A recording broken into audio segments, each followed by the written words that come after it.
Hi, this is Scott Garibay, and today we're going to talk about Dungeons and Dragons, and we're going to talk about the absolutely incredible sagacity contained in Book of Many Things, and how Book of Many Things is really changing Dungeons and Dragons dramatically in many different directions. We'll talk about one direction today. I'm going to keep this video focused. And that is, so I have this incredibly unique view of Dungeons and Dragons. I believe that Dungeons and Dragons was never a game. I believe that Gary Gygax delivered it as an identity engine for humanity, a tool that would allow any human who did not have money um, just access to books, which, and actually, you know, every edition of Dungeons and Dragons is available in the library, right? You can, and I've seen it in many libraries. That's pretty incredible, right? So that they would be able to explore gender, personality, different physical traits, different abilities. Really, truly astounding identity engine. And then, more importantly, and actually, no, not really. More importantly, equally importantly, an accomplishment engine. Telling people, or let me explain this. The world, when you're born, almost anywhere, right? The the macro level world will tell you you are nothing. You're not even worthy of digging a ditch, right? And and that's what the macro world tells most humans. And Gary Gygax was like, you're a world builder. You're a dungeon master. You're a world builder.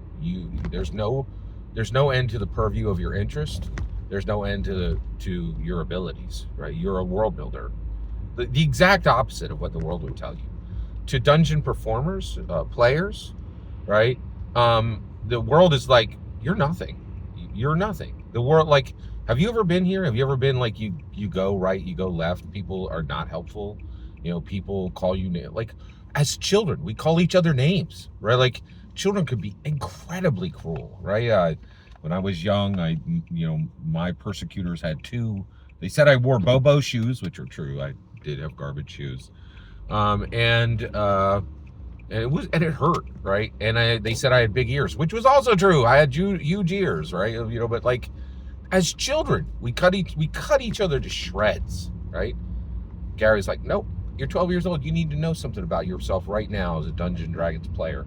You're a dragon slayer. You slay dragons, not just in the game. You're a dragon slayer. Insisting on us being this achievement engine, right? So what's different about Book of Many Things? Well, Dungeons and Dragons for 50 years hid this. This Dungeons and Dragons is not a game. It's an identity engine and it's an accomplishment engine. In my humble opinion, for 50 years they hid this, right? They're not hiding it anymore. They're saying the quiet part loud. The first time this happened was at D&D Direct, when Joe Manganiello said, I'm having elevated conversations with people who have used Dungeons and Dragons to change their life, to transform their lives and the culture they live in. Does that sound like a game to you? Does that sound like somebody's talking about Monopoly? It doesn't, because he's not, right? Like, he's talking about a transformative identity engine and a transformative accomplishment engine, right? And I can tell you right now, Stephen Colbert has used Dungeons and Dragons to make his life better, right? No question, in my humble opinion, right? So did Vin Diesel. So did Robin Williams. So did, many people have done exactly what Joe said, right? But now, Book of Many Things, like, just look at it. Look what it is, right? Chapter 5, the gem chapter, okay? Wealth. The deck of many things, the gem card says here's what you pull the gem card. What happens? It says you get 25 gems worth 2,000 gold apiece, and they fall at your feet, right? Now, the deck of many things has had the gem card for years, right? But the Book of Many Things talks about it, right? It talks directly to the players, right? It says, what do you do if you get the gem card? And you know what? This is astounding, right? What does the world tell? What does the world tell poor people? Oh, go win the lottery, right? Then you'll have everything. 25 gems worth 2,000 gold apiece will just fall at your feet, and everything will be great, right? And I go to the convenience stores around my house, and I see poor people buying scratchers, standing at the machine, scratching it off, throwing it to the side, and putting their money in to buy another one, right? Because they think it's going to make their lives better. Well, what does Gary Gygax say 50 years after his death through Book of Many Things? He's like, no, man. If you win the lottery, you got nothing but problems. Book of Many Things literally tells players, here's how to handle the terrible problem of wealth, right? And talks directly to the player about dealing with the problem of getting immense wealth quickly. That's wisdom for life. That has nothing to do with a game or what's going to happen to your character, right? There's the slightest remove to say, oh, this is going to be your character.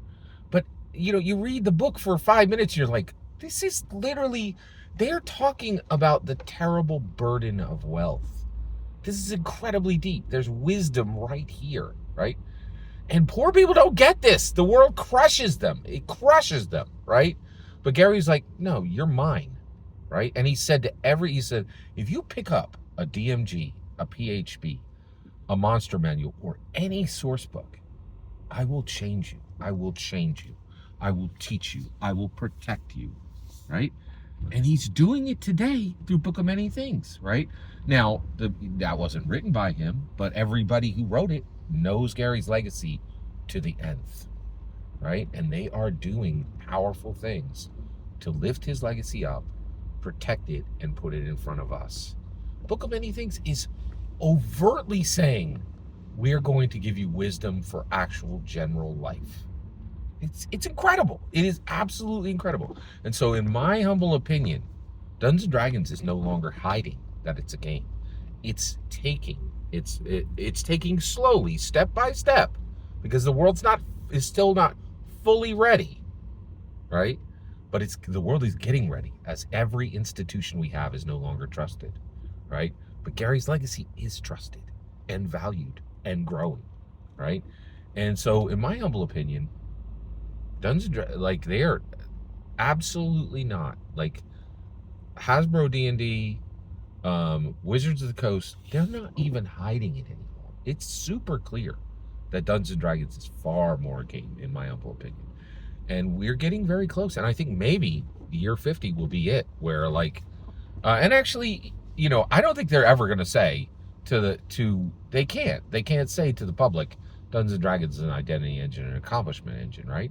And the reason why is the remove was put in there by Gary. It serves a purpose, right? It lets people who want emotion, sagacity, and intellectual and knowledge to gain it. It's a powerful tool in a brown bag, right? That nobody can see what it is. It's incredible. Every single word you just heard is my humble opinion. What's important is when I get to hear your humble opinion, when you get in the comments and send your traffic, please consider liking and subscribing, and have a wonderful millennium.